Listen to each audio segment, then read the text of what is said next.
All right, welcome back. We continue with the #1 Cochran Sports Showdown, and the chatter goes on even in commercial breaks. Trust me, it's interesting that way, too. We're going to talk about Deontay Johnson right now, gentlemen.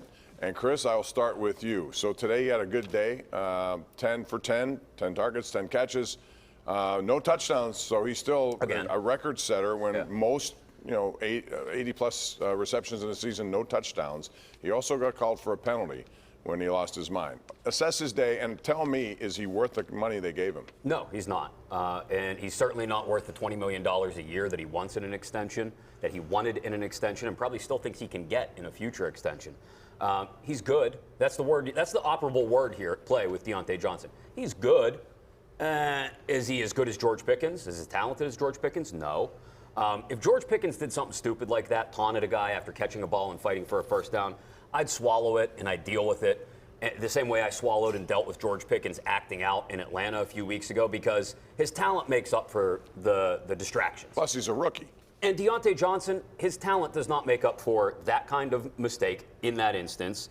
Putting him at second 25 or second and goal from the 25, whatever it was. And I know it didn't happen today. 10 catches on 10 targets, that's great. But the drops and the fumbles and the ball security is always going to be an issue with him that lingers in the back of my mind. He shouldn't be this team's wide receiver 1. He should be any team's wide receiver 2. I think he is their wide receiver 1 if you have a decent quarterback, right? I mean, we're going through 3 different quarterbacks right here, or 4 in the span of, a year now? So I think you have to cut him some slack on that. I think he is more talented than what he's shown this year. I've seen him able to beat guys off the line, runs great routes, gets deep, but it just hasn't happened this year. I don't know why. I mean, I would assume it's because of the quarterback play right now. Is he worth $20 million? That's subjective. I don't know. But I would rather have him than not, to be honest with you. I thought today he had a great day. And I want to jump in on the taunting call and how bad that rule is. You watch any NFL game. I disagree with the notion, by the way, that he lost his mind. You watch any NFL game, these guys are getting up in each other's faces. But you know that's going to be called, Joe. They're going to call it. No, it's never going to get called. That's my whole point, Bob. It never gets called. Well, why give them an excuse to call it then? Listen, these guys get up in each other's faces and jaw at each other after half the plays in the game. It's a stupid rule that these guys adjudicate whenever they want. And then he taunted him. That's he different. Stood over him? Well, he was down and he waited till him to get up, and then he was right in his face. I didn't see anything out of the ordinary. I'm not going to get on him for that. So you're okay with that then? Perfectly okay with If he's going to be a veteran leader, which he has become because simply by virtue of the fact that he's the most tenured guy on the offensive side of the ball, then, again, if people are going to get on George Pickens for his behavior in Atlanta a couple weeks ago, then you got to get on Deontay Johnson, especially for doing that in that moment. What did he do? Situational. What exactly did he do? Cost them that field position. Other guys don't do all the time in the NFL. He put them at first and goal from the 20. No, what did he do to merit the penalty? Got in a guy's face? Yes. Said a bad word? There's a that rule. never happens There's in the a rule NFL. for that. They may not call it all the time, but there's a rule for it, I'm Mark. with Pomp. You even open the door to that, then you can't be surprised if the flag gets thrown. Watch a game I'm not disagreeing with that. The next time you watch an NFL game, look for how many times they get up in each other's faces. Why give them an opportunity to throw a flag?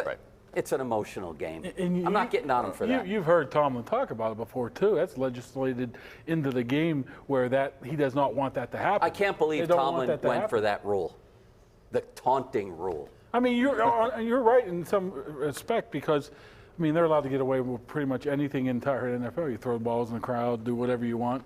I guess you can't shoot the ball out of the air anymore. You get paid $13,000 or whatever. But that is kind of ticky-tacky, so to speak. But it is a rule. And he needs to have better situational awareness. At least he didn't walk into the other team's Well, that's what I'm saying. That's next. Because that's one thing to taunt and be emotional, and you just caught a pass, you want to get it to the guy. I get it, even though I disagree with it. But when you just do it, I mean, I couldn't understand Marcus Allen. Mark, you know him. You know him well. You've covered him. I see what I see. Well. But I mean, I'm sorry. I have to ask you, number one, how stupid it was. But number two, what does Mike Tomlin do now that he's done it? And honestly, that got Carolina back in the game, at least an opportunity to be in the game. Well, if you're ever in that locker room, and some of you guys have, that's probably the least thing to surprise you right there, that Marcus Allen would have that call against him. Just Marcus Allen thinks he's a whole lot more important than he is. It's just the personality that's what it boils down to. And I wasn't shocked about that. As for Tomlin, I guarantee he addressed it. He's not addressing it to us, But when he puts that film up there on Monday or whenever they're in there, I'm sure he's going to read him the right. Is that it? Just with film? Well, it could be fine. It could be fine, but we'll How about never know that. deactivated? Deactivated? What are we talking about? I'm just A guy asking. that was 13 snaps. He's a game. special teams guy, though. Yes, I understand it. And another guy that thinks maybe he's more important than he really is, right? That I've never seen. I've seen guys kind of fool around doing that. What was he thinking? I don't know. What was he doing? He wasn't He thinking. was being himself. That's the problem. And what college did he go to? Yeah, baby. I'm not sure. Little dagger there. I'm not answering the question. You were a big fan. Just of out him, of didn't principle. You were a big fan back in the day, weren't you? I did like Marcus Allen. Then I saw the way He had a great run in the Super Bowl one year. Second longest ever, right? Friends of O.J. Simpson, too, right back in the day. So anyway, we're going to go to break Off on the that rails. note. And when we come back, we're going to talk about some of the other stuff that's gone on in the NFL. One of the most bizarre endings you'll ever see, and it really hurt New England's chances, and it really helped the Raiders' chances. We'll talk about that and other developments next. The Sports Showdown is sponsored by GMC Sierra.